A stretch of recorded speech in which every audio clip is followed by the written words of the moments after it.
पहले हम बात करते हैं हमारे पड़ोसी मुल्क पाकिस्तान की। वो पाकिस्तान जो कि दहशतगर्दी का अड्डा बन चुका है, वो पाकिस्तान जिसे आतंक की फैक्ट्री कहा जाता है, आज उसी आतंक की फैक्ट्री की आग में पाकिस्तान खुद झुलस रहा है।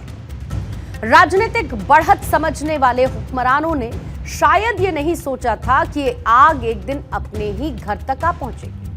आज हालात ये है कि पाकिस्तान का हर एक कोना असुरक्षित महसूस करता है। इस्लामाबाद से लेकर कराची से लेकर लाहौर, हर एक शहर, हर गली मोहल्ला आए दिन अपने ही पाले हुए आतंकियों से करा उठता है। लेकिन आज जो तस्वीरें पाकिस्तान से सामने आई वो अंतर्राष्ट्रीय मंच पर छाती पीटने वाले पाकिस्तान के हुक्मरानों के लिए एक तमाचा है। पाकिस्तान के इतिहास का सबसे बड़ा ट्रेन हाईजैक। दरअसल पाकिस्तान आर्मी और आईएसआई में बलूच लिबरेशन आर्मी और उसके फिदायीन हमले से हाहाकार मचा है। बलूच लिबरेशन आर्मी यानी कि बीएलए ने एक पैसेंजर ट्रेन को हाईजैक कर दिया। बीएलए ने इस हाईजैक की जिम्मेदारी लेते हुए इस बात का दावा किया कि उसके लड़कों ने जाफर एक्सप्रेस पर हमला कर उसे हाईजैक कर लिया है और 182 यात्रियों को बंधक बना लिया। हालांकि बाद में जो महिलाएं और बच्चे थे और बलूच यात्री, उनको छोड़ दिया गया और सिर्फ पाकिस्तानी सुरक्षा बलों के कर्मियों को हॉस्टेज बनाया गया। बंधकों में पाकिस्तानी सेना, पुलिस, एंटी टेररिज्म फोर्स और आईएसआई के एजेंट शामिल हैं। बताया जा रहा है कि ये ट्रेन क्वेटा से पेशावर जा रही थी जब जाफर एक्सप्रेस पर गोलीबारी की गई। बीएलए के लड़ाकों ने माशकाफ, धादर और साथ ही बुलान में हुए हाईजैक ऑपरेशन को प्लान किया और उसे अंजाम दिया, जिसके बाद पहले रेलवे ट्रैक को उड़ाया गया। इसकी वजह से जाफर एक्सप्रेस को रोकना पड़ा। इस दौरान 20 सैनिकों की मौत हुई। इलाके में इमरजेंसी के आदेश जारी कर दिए गए। सभी हॉस्पिटल्स को स्टैंड बाय मोड पे कर दिया गया। इस पैसेंजर ट्रेन में दरअसल 9 कोचेस थे जिसमें 500 यात्री सवार थे। इसे हथियारबंद लोगों ने टनल नंबर 8 पर रोक दिया। इस ऑपरेशन का नेतृत्व बीएलए की फिदायीन यूनिट और मजीद ब्रिगेड कर रही थी, जिन्हें फतेह स्क्वाड, एसटीओएस और जिराब इंटेलिजेंस विंग का समर्थन हासिल है। पाकिस्तान के पीएम शहबाज शरीफ का भी एक बयान सामने आया। शरीफ ने कहा कि बलूच में दहशतगर्दी ने सिर उठाया है। हम जवानों की कुर्बानी को हमेशा याद रखेंगे। दहशतगर्दी के खिलाफ जंग जारी है। उसमें हर रोज हमारे जवान, पुलिस के जवान, पुलिस के अफसर, अफवाज पाकिस्तान के जवान, उनके अफसर शहादतें दे रहे हैं, चाहे वो केपी है या बलूचिस्तान है। मैं समझता हूँ कि जब तक मुकम्मल तौर पर अमन कायम नहीं होगा, तरक्की का ख्वाब ये मुकम्मल नहीं होगा, ये शर्मिंदा ताबीर नहीं होगा।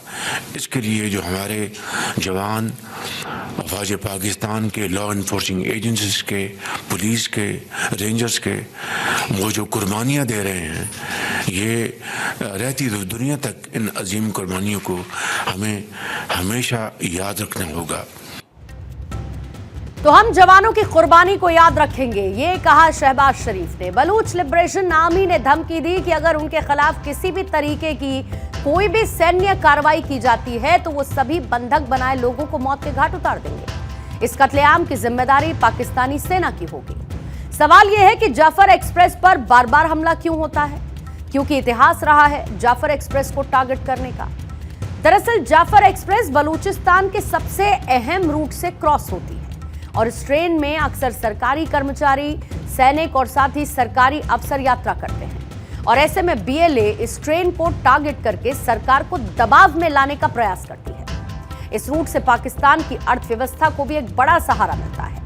पहले भी जाफर एक्सप्रेस पर हमला हो चुका है। 16 अगस्त 2013 को जाफर एक्सप्रेस ट्रेन पर मच्छ टाउन के पास रॉकेट हमला किया गया। इस हमले में 2 लोगों की मौत हुई थी जबकि 10 से ज्यादा लोग घायल हुए थे। इसी तरीके का एक हमला 8 अप्रैल 2014 को सिबी स्टेशन पर हुआ। तब इस हमले में 7 लोगों की मौत हुई थी और 1.5 दर्जन से ज्यादा लोग घायल हुए थे। और जाहिर है कि इस धमाके के बाद जो रेलवे सर्विसेज हैं उनको बंद करना पड़ा और इस हमले की जिम्मेदारी यूनाइटेड बलूच आर्मी ने ली थी। पाकिस्तान की शहबाज शरीफ सरकार को तख्ता पलट कर डर है। एक तरफ तहरीक तालिबान ने उनकी नाक में दम कर रखा है तो दूसरी तरफ बलूचिस्तान से वो कई बार मुंह की खा चुके हैं। बलूचिस्तान आजादी का ऐलान कर चुका है। पख्तून और पठान इस्लामाबाद पर हमले की तैयारी में है। पीओके में आजादी के लिए बड़ी बगावत के आसार दिखाई दे रहे हैं। बलूचिस्तान जो कि लंबे समय से युद्ध का मैदान बना है। पाकिस्तान के बलूचिस्तान प्रांत में इसी साल बलूचों ने कई जगहों पर भीषण हमले किए थे, जिसमें 50 से ज्यादा लोग मारे गए। और इन हमलों के बाद पाकिस्तानी की आर्मी ने एक बड़ा मिलिट्री ऑपरेशन चलाया। बलूच लिबरेशन आर्मी ने पाकिस्तान की सरकार और पाक आर्मी की नाक में दम कर रखा है। और ये कोई आज की बात नहीं है, बल्कि ऐसी कई घटनाएं हैं जिनसे पाकिस्तान इससे पहले भी दहल उठा है। 24 अक्टूबर साल 2016 क्वेटा पुलिस केंद्र पर इसी आर्मी ने हमला किया।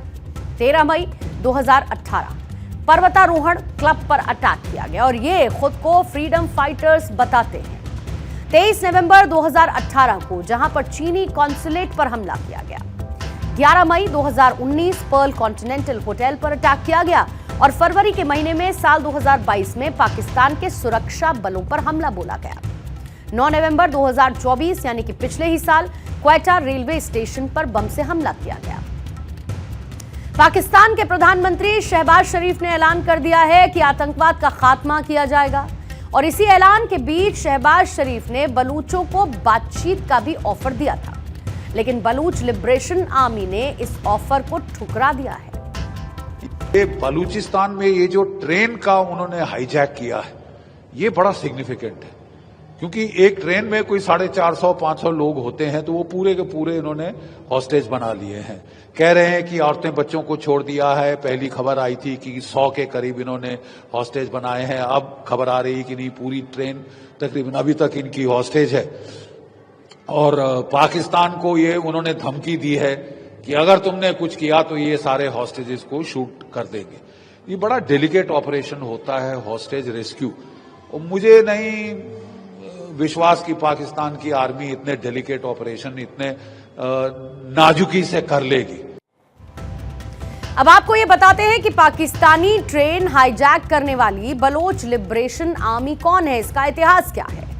दरअसल बलूचिस्तान में कई ऐसे चरमपंथी ग्रुप हैं जो कि एक्टिव हैं छोटे छोटे समूहों में, और बलूचिस्तान में 2 ग्रुप सबसे ज्यादा एक्टिव हैं, बलोच लिबरेशन आर्मी और साथ ही BLF संगठन। ये दोनों ही एक्टिव हैं। बलूच लिबरेशन आर्मी एक अलगाववादी संगठन है। बलूचिस्तान की आजादी की मांग करने वाला ये ग्रुप है और बलूचिस्तान के संसाधनों के अवैध इस्तेमाल के ये खिलाफत करता है। बलूचों के मानवाधिकारों के लिए BLA सालों से ये लड़ाई लड़ रहा है। BLA संगठन जब पहली बार 1970 के दशक में वजूद में आया और उसके बाद से ऐसे कई छोटे छोटे घटनाक्रम को इसने अंजाम दिया। अफगानिस्तान से सटे हुए बलूचिस्तान के लोगों का यह मानना है कि उन्हें संसाधनों का लाभ नहीं मिल पाता, उनके साथ अमानवीय व्यवहार होता है, उनके नागरिकों को दोयम दर्जे की तरह ट्रीट किया जाता है। बलूचिस्तान की स्वतंत्रता और वहां के संसाधनों पर बलोच लोगों का अधिकार स्थापित किया जा सके, इसी की कवायद में है बलूचिस्तान लिबरेशन आर्मी। 1947 में जब पाकिस्तान बना तब बलूचिस्तान एक स्वतंत्र रियासत थी, लेकिन 1948 में पाकिस्तान ने इसे बलपूर्वक बाय फोर्स अपने में शामिल कर लिया। बलूचिस्तान के लोग अपनी राजनीतिक और सांस्कृतिक पहचान को लेकर संघर्ष लगातार करते आए हैं। बलूचिस्तान पाकिस्तान का जो सबसे बड़ा प्रांत है, लेकिन सबसे कम आबादी और सबसे गरीब प्रांतों में से भी एक है। बलूचों की आवाज BLA पाकिस्तान की सरकार के खिलाफ आवाज उठाती रही। जब तानाशाह मुशर्रफ ने नवाज शरीफ का तख्ता पलट किया था, इसके बाद से बलूच लिबरेशन आर्मी एक बार फिर से एक्टिव हुई।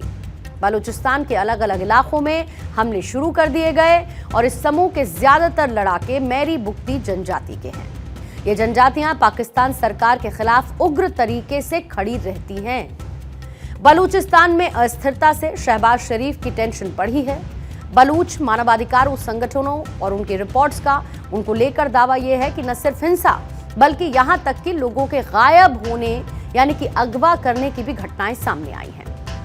पाकिस्तान के अशांत बलूचिस्तान में जब हथियारबंद लोगों के गुट सड़क पर दिखाई देते हैं तो इस्लामाबाद तक कोहराम मच जाता है।